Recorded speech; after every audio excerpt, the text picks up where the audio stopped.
Morning students. जैसा कि आप जानते हैं कि आपका टर्म 1 एग्ज़ाम अब फिनिश हो चुका है और हम आगे अब अपना सिलेबस कंटिन्यू करेंगे। टर्म 1 कंप्लीट होने के बाद हमारा आता है टर्म 2, जिसमें पहले होता है पीरियोडिक टेस्ट 2। तो पीरियोडिक टेस्ट 2 का फर्स्ट चैप्टर है हमारा चैप्टर 5 MS एक्सेल, जिसका आज हम रीडिंग एंड एक्सप्लेनेशन करेंगे। ठीक है, तो let's open your book, page number 71।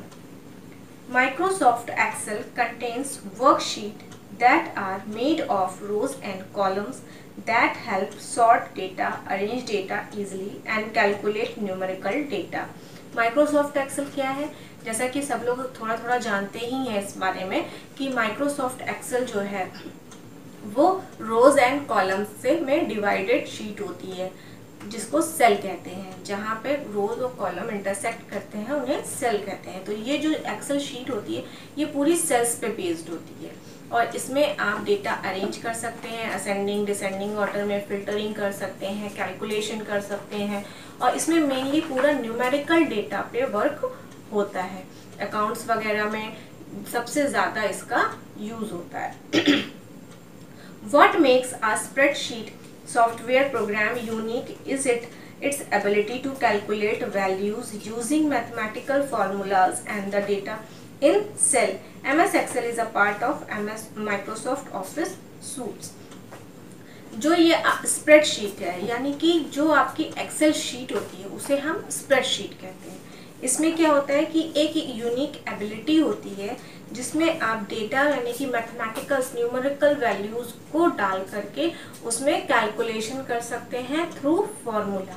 कि आपने टेबल्स में रो वाइज कॉलम वाइज जैसे भी आपको इजी पड़ा, आपने अपने न्यूमेरिकल वैल्यूज़ किसी भी चीज़ की डाल दी और उसको कैलकुलेट कर सकते हैं। जैसे मान लीजिए आप मार्क लिस्ट बनाते हैं, मार्क्स बनते हैं, आपके एग्जाम्स के मार्क्स होते हैं, तो हम उनको अलग अलग सब्जेक्ट्स में करके डाल देते हैं। ठीक है, या जैसे आपका 3 पार्ट में एग्जाम हुआ, वाइवा, ऑब्जेक्टिव और सब्जेक्टिव, तो अब हमने तीनों अलग अलग कॉलम्स में डाल दिया।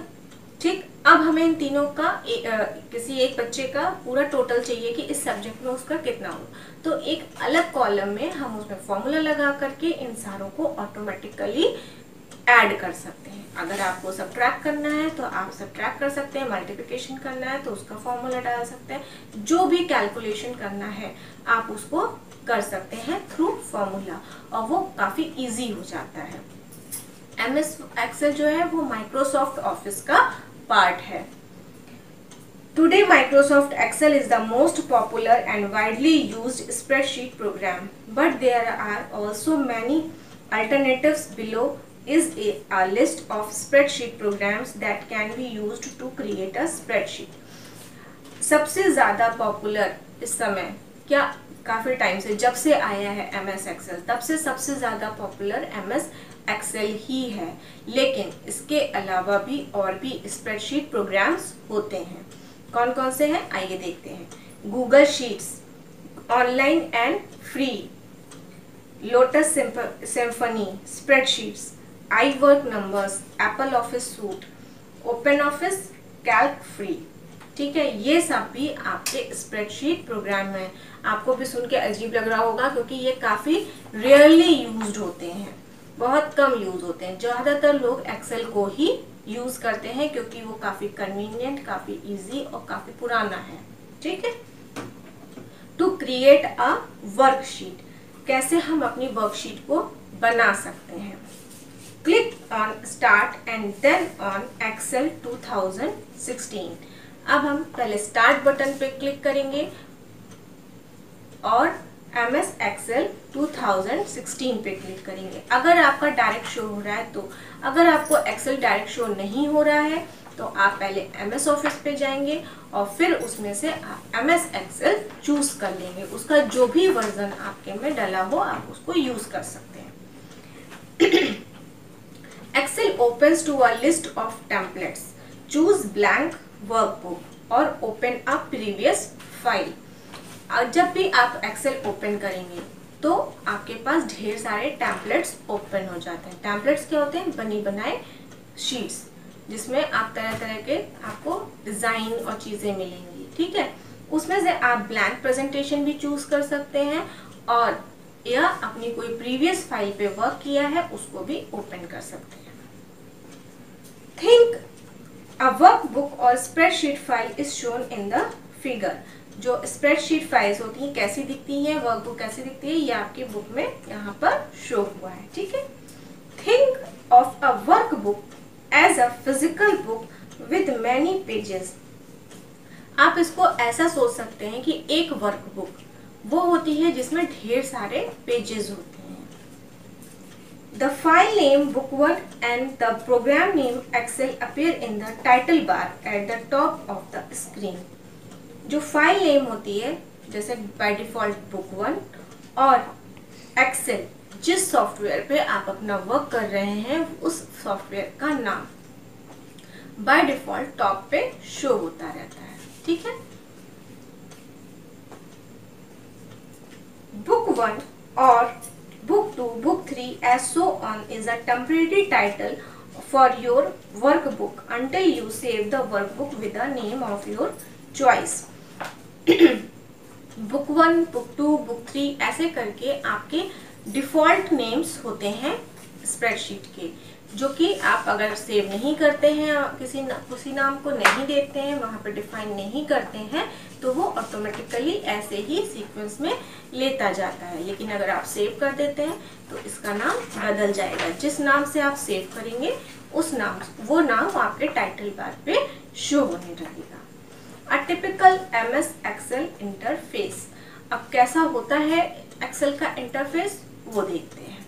A typical MS Excel interface. In Excel, the location where you do your work are cells, rows and columns within a worksheet, and worksheet are a part of a workbook. जिस पे आप work करते हैं, जिस location पे आप work करते हैं वो सेल्स होते हैं, रोज एंड कॉलम्स, और वर्कशीट बुक इन सब पार्ट्स में डिवाइडेड होता है, जैसा कि अभी मैंने थोड़ी देर पहले आपको बताया था। Many tools are located on the ribbon that displays across the top of the window. और बहुत से टूल्स जो होते हैं वो आपके विंडो पे ऊपर टॉप पे दिखाई देते हैं। The ribbon is organized into task oriented commands tab. और जो ऊपर रिबन होता है उसमें ढेर सारे कमांड्स होते हैं जो कि ऑर्गेनाइज होते हैं किसी टास्क ओरिएंटेड कमांड से। यानी कि जैसे आपका फॉन्ट है, अगर आपको टेक्स्ट रिलेटेड कोई भी फॉर्मेटिंग करनी है तो उसका एक अलग रिबन कमांड बॉक्स होगा, ठीक है, रिबन में ही। लेकिन और अगर आपका फॉर्मूला से रिलेटेड है तो उसका अलग होगा। तो इस तरीके से अलग अलग ओरिएंटेड टैब्स में वो डिवाइडेड होता है। Each tab is divided into task specific commands group. जैसा कि मैंने अभी बताया, यही चीज बताई ना, ये task specific commands में वो divided होता है। With commands and options that relate to the group name, a typical interface is shown here. और जो भी कमांड्स और ऑप्शंस होते हैं तो आपके वर्क से रिलेटेड वो सारे यहाँ पर दिए हुए हैं, जो कि अभी हम आगे इसमें आपको एक्सप्लेन कर देंगे। स्टूडेंट्स देखिए, आपको यहाँ पे दिख रहा है कि पहले है सबसे पहले क्विक एक्सेस टूल बार, इसमें आपके सारे कमांड्स दिए हुए हैं। नेक्स्ट आता है कमांड टैब, जिसमें आपके होम, इंसर्ट, पेज लेआउट, ये सारे कमांड्स हैं। और उसके ऊपर है टाइटल बार, जहाँ पे आपको एक्सेल 1, एक्सेल इस तरह का टाइटल शो हो रहा है। और राइट साइड में उसके आपका close button, minimise, maximise button है, ठीक है। इसके नीचे आपका है एक्टिव सेल दिया हुआ है, यानी कि जहाँ पे भी आपका कर्सर रहेगा वो आपका हाईलाइटेड रहेगा, उसको हम एक्टिव सेल बोलते हैं। उसके ऊपर जो शो हो रहा है नेम बॉक्स, यहाँ पे आपके एक्टिव सेल की एड्रेस दी रहती है। मतलब जहाँ पे आपका कर्सर होगा जिस भी सेल पे, उसका एड्रेस यहाँ पर शो होता रहेगा।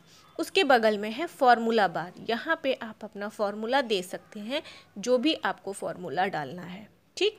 इसके बगल में देखिए कॉलम लेबल्स लिखा है, जहाँ पे ABCD लिखा है, ये आपके कॉलम्स के लेबल्स हैं। इसके नीचे देखिए ये रो लेबल्स है, ठीक है, 1 2 3 4 ये आपके रोज़ हैं, ओके। तो ये आपका एक एक्सेल का इंटरफेस है जिसमें आपकी ये सारी चीज़ें इंडिकेट की गई हैं। यहाँ तक बच्चों आपका जो हमने चैप्टर है वो 2-3 टॉपिक्स आपके कवर कर दिए कि आपको कैसे क्रिएट करनी है वर्कशीट, और कौन कौन से आपके कमांड्स होते हैं, ग्रुप्स होते हैं आपके वो एक्सेल पे। ठीक है, दैट्स ऑल फॉर टुडे